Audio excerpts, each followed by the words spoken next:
Hello and welcome to Soulful Valley Libba. Hi, how are you? I'm wonderful. It's great to have you here. Libba is one of our authors in Evolving on Purpose, and it is really wonderful to have you in this amazing team of authors, Libba. Can you share with us how you came to be in this book? Well, it's probably not any different from some of the other authors because I know that we're all on this remarkable spiritual journey together at the same time. Funny thing, weeks prior to learning about evolving on purpose, it was in my awareness that I might be writing something soon. Putting it off and say, no, no, no, I'm too busy, I'm too busy. And one afternoon I was on social media and I happened to see on one of my colleagues' pages, and this fluttering came right up from my belly up to my throat, and like I was typing, tell me more. and I knew there was no going back. It was just a knowing, need to be part of this.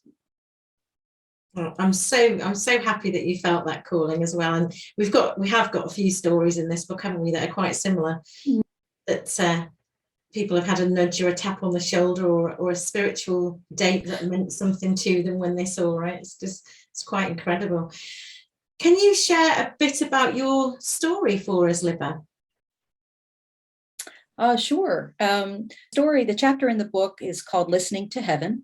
And the story is about the spiritual awakening that I had and guidance that I received when my younger sister disappeared 22 years ago. So diving back into that journey with the world is something that I know it's time for me to do. Yeah, and it's a very big step as well, isn't it? It's a very incredible story. And when I read your chapter, just the content of the chapter and the amount of missing people, when you shared figures, it just shocked me, and I'm glad that someone's talking about it in this book. So how do you work in the world now? I know you've got quite a few angles to how you work with people. So I stepped back, advocacy work, the missing persons work that I did do for 22 years. And now what I do is I'm an intuitive, I call myself, and what I do is I help people to also connect to their own God-given gift of intuition and teach them how to receive, and as well as how to co-create really with the heavens, how to manifest the desires that they're looking for. As I journey in looking for my sister, it was such a just a tragic and heart-wrenching situation. No guidebook for it, like how do you do this? And when I began to receive information from the heavens, literally, I was really shown a different way of being in the world that I was not accustomed to. There was nothing logical about it. And so now that I do know how it works and how it worked for me, it's really amazing to be able to help people reconnect to that divine guidance.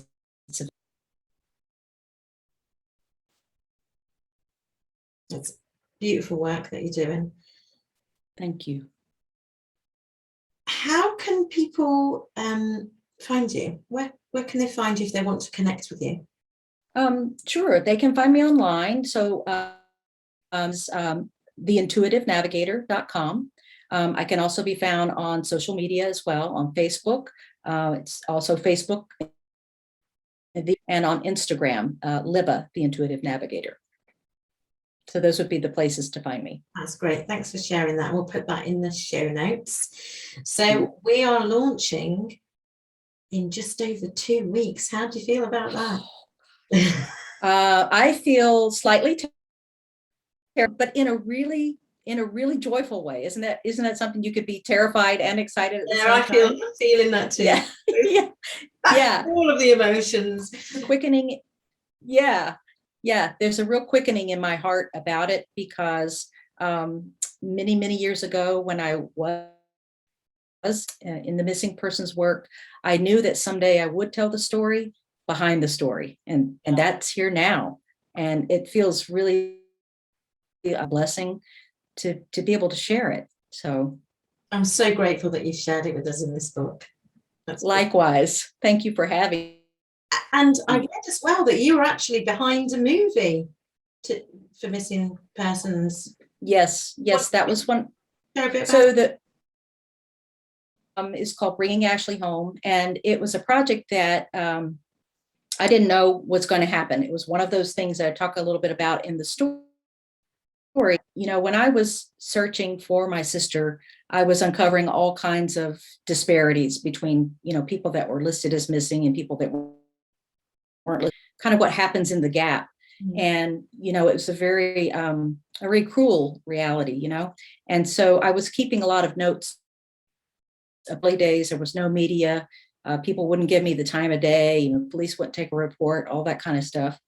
And there was a lot of injustice. And so I was and with a friend, we were actually recording a documentary about it. And at a certain point in time, after a number of years had gone by, time for another chapter in my life. And I really gave it over to God and said, okay, if this, I can't do this anymore on my own, but if this still means something to you. And it was really within a matter of days that I got the opportunity in a television movie. So it's a lot different than the documentary film. But, that's what I've learned through this process is that, all about intention is really important because you will be answered. But sometimes there's a bigger plan in mind. And I've learned to trust that. So yeah, sometimes our ideas are just nowhere near as big as the bigger picture that we hadn't even thought of, are they? That's right. That is exactly right. Amazing how things can work out. There's a question that I like to ask my guests, and that is, what advice would you give to your 20-year-old self now? Oh gosh, I had to go back a number of years. Let's see. So I'm 53, so I have to go back 20. Oh, yeah. So I was in college. I think the advice that I would give 20-year-old Libba would be trust those, keep walking forward and learn to listen to that voice within, because I didn't. It took, this tragedy that happened in my family really for me to wake up and start to really live, because that intuition really is your connection to spirit, and it really won't lead you astray. It doesn't mean that life will be easy. No. But it does mean that that's your soul's compass, and you won't go the wrong way if you listen. Absolutely, that's great advice. And is there anything else that we haven't shared that you'd like to mention while you're on here? It's really that for the readers that are looking at the book or thinking about the book, and we're getting a lot of excitement. People are asking me. I just want to say that for anyone that's interested or curious, really, for me, I think that the book has healing and transformative potential for people. We're in a really uncertain times right now on the planet, and I know that every level is feeling that. Whether it's through their concerns for their health and pandemic and finances and all of those things, and it's easy to not that voice of intuition, but I would definitely encourage people that this book is a light, because there's so many people that have written about just the most remarkable transformations that have happened in their own lives, and I think that really speaks to the testament of what world today. And if we had more people that were following that voice, were listening to their intuition, I imagine there would be some pretty remarkable change on the planet. And that's what I think about the book. I think the book is a remarkable catalyst for that. It absolutely is. And the book will be released on Friday, the 22nd of October at 9 a.m. in your Amazon marketplace. So, yeah. And I'll put a link in the show notes where you can come and sign up to join our support launch group. So you can learn a bit more about all of the authors in there as well. It's exciting. And we'll be doing some Facebook Lives over that weekend, I'm sure. Thank you so much for your time today, Libba. Oh, you're so welcome. Thanks for having me. It's really fun. It's been great. Bye for now. Bye-bye. Thank you.